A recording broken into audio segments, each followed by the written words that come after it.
তো নির্ধারিত সময়ের মধ্যে যাতে জুলাই ঘোষণাপত্র জারি করা হয়, প্রদান করা হয়, সেই বিষয়ে আমরা আহ্বান জানিয়েছি এবং সরকারের পক্ষ থেকে, ডক্টর ইউনূস স্যারের পক্ষ থেকে আমাদেরকে আশ্বস্ত করা হয়েছে।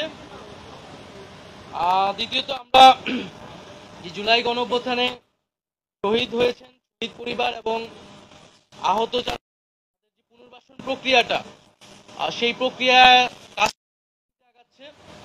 সঞ্চয়পত্র গণঅভ্যুত্থান অধিদপ্তর থেকে যে সঞ্চয়পত্র দেওয়ার কথা ছিল সেটি এখনো সকল শহীদ পরিবার পায়নি। কথা ছিল সেই ভাতা দেওয়াটি এখনো শুরু হয়নি।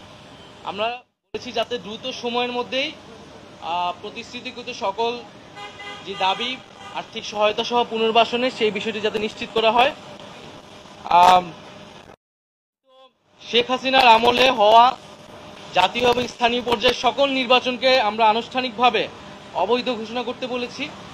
কারণ সেই সময়টা শেখ হাসিনা একটি ফ্যাসিবাদী শাসন ব্যবস্থায় ইলেকশন করেছিল এবং মানুষের ভোটাধিকার হরণ করেছিল।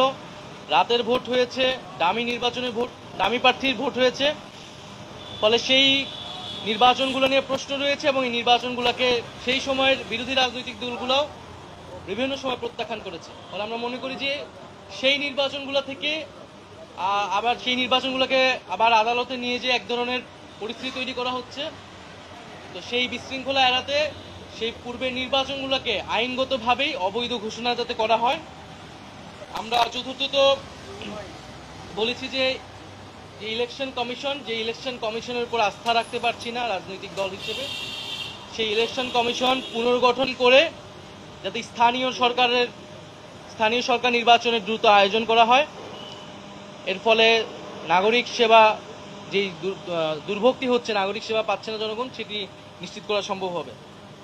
আর সর্বশেষ আমরা বলেছি যে জুলাই গণহত্যার বিচার এবং যে সংস্কার প্রক্রিয়া চলমান এবং সংস্কারের যে জুলাই সনদ ঘোষণা হওয়ার কথা এবং যে আমরা নির্বাচনের কথা বলছি, গণপরিষদ এবং আইনসভা নির্বাচন, এই তিনটি সমন্বিত একটি পরিকল্পনা, সুনির্দিষ্ট পরিকল্পনা বা রোডম্যাপ যাতে একত্রে সরকার ঘোষণা করে এবং আমাদের যেই গণঅভ্যুত্থানের প্রতিশ্রুতি ছিল সংস্কার বিচার, সেটি হওয়া সম্ভব।